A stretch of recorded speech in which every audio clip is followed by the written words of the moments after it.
ಸರಿ ಸರ್ಜರಿ ಮಾಡೋದಕ್ಕೆ ಹೇಳಿದ್ರಲ್ವಾ, ಸೊ ಸ್ವಲ್ಪ ಅಂದರೆ ಕಾಂಪ್ಲಿಕೇಶನ್ ಇದೆ, ಬಟ್ಟು ಸರಿಯಾಗಿದೆ, ರೆಸ್ಪಾನ್ಸ್ ಮಾಡ್ತಾ ಇದೆ ಅವ್ರ ಬಾಡಿ. ಮುಖ್ಯವಾಗಿ ಅವ್ರ ದೇಹದಲ್ಲಿ ಇನ್ಸುಲಿನ್ 187 ಇದೆ, ಅಷ್ಟಿರಂಗಿಲ್ಲ, ಅದು 23 ಮೇಲೆ ಹೋಗಂಗೆ ಇಲ್ಲ. ಅದು ಮೇಯ್ನ್ಲಿ ಊಟದಿಂದ ಮಾಡ್ಕೊಂಡಿರ್ತಕ್ಕಂಥ ಅವಾಂತರ.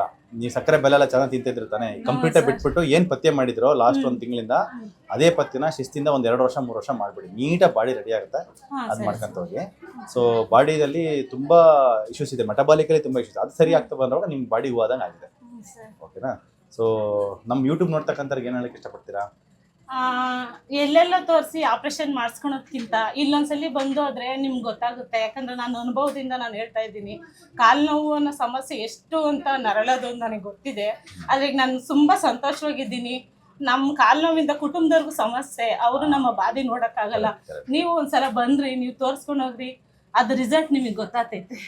ಮನುಷ್ಯ ಅಳ್ಬೇಕಾದ್ರೆ ಸುಳ್ಳು ಹೇಳೋದಿಲ್ಲ. ಹೌದು ಸರ್, ಹೇಳಲ್ಲ.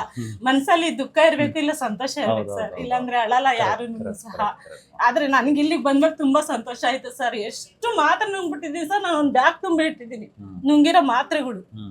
ಅಷ್ಟು ನುಂಗಿದ್ರು ಅದೇ ನುಂಗಿದ ತಕ್ಷಣ ಮೇಲಾಗ್ತೈತೆ ಅಷ್ಟೇ, ತಿರ್ಗಾ ಇಲ್ಲ. ಅದು ಮತ್ತೆ ಬಿಟ್ಟ ತಕ್ಷಣ ಇದಾಗ್ತದೆ. ಬಟ್ ಅವಾಗ ಮಾತ್ರ ತಗೊಳಕ್ಕೂ ನಮ್ಮ ಮಾತ್ರ ತಗೊಳಕ್ಕೂ ಡಿಫ್ರೆನ್ಸ್ ಇದೆಯಾ?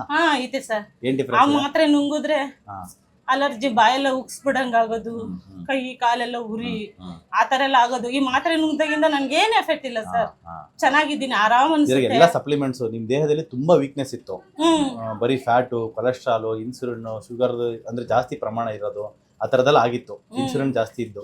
ಸೊ ಇವಾಗ ಅದೆಲ್ಲ ನಾರ್ಮಲ್ ಆಗಿದೆ. ಐ ಮೀನ್ ನಾರ್ಮಲ್ ಒಂದು ಲೆವೆಲ್ಗೆ ಆಗಿದೆ, ಇನ್ನೂ ನಾರ್ಮಲ್ ಆಗಿ ಟೈಮ್ ಹಿಡಿಯುತ್ತೆ, ಬಟ್ ಆಗ್ಬಿಡುತ್ತೆ. ಇದೇ ತರ ಪಥ್ಯ ಮಾಡ್ಕೊಂಡು ಇದೇ ತರ ಸ್ವಲ್ಪ 1-2 ಸರಿ ಇಂಜೆಕ್ಷನ್ ಹಾಕ್ಸ್ಕೊಂಡ್ಬಿಟ್ಟು ನಾರ್ಮಲ್ ಆಗುತ್ತೆ. ಬಟ್ ನೀವು ಪಥ್ಯ ಮಾತ್ರ ಮಿಸ್ ಮಾಡ್ಬಾರ್ದು. ಇಲ್ಲ ಸರ್, ಈ ನೋವಿನ ಪಥ್ಯ ಊಟದ್ದೇನು ನನಗೆ ಇದಿಲ್ಲ ಸರ್. ನೋವಾದ್ರೆ ಹಾಗಾಗಿ ಊಟದಲ್ಲಿ ನೀವು ಯಾವ ವಿಷಯಗಳನ್ನ ತಗೊಂಡಿರಲಿಲ್ಲ, ಅವನ್ನೇ ಮಾತ್ರೆ ಒಳಗೆ ಕೊಟ್ಟಿದ್ವಿ ನಾವು, ಅದನ್ನೇ ಸಪ್ಲಿಮೆಂಟ್ಸ್ ಅಂತ ಕರೀತಾರೆ. ಅದರಿಂದ ನಿಮಗೆ ಎಷ್ಟು ರಿಸಲ್ಟ್ ಬಂದಿದೆ. ನಿಮ್ ನೋಡಿ ಸಂತೋಷ ಆಯ್ತು ಸರ್. Thank you.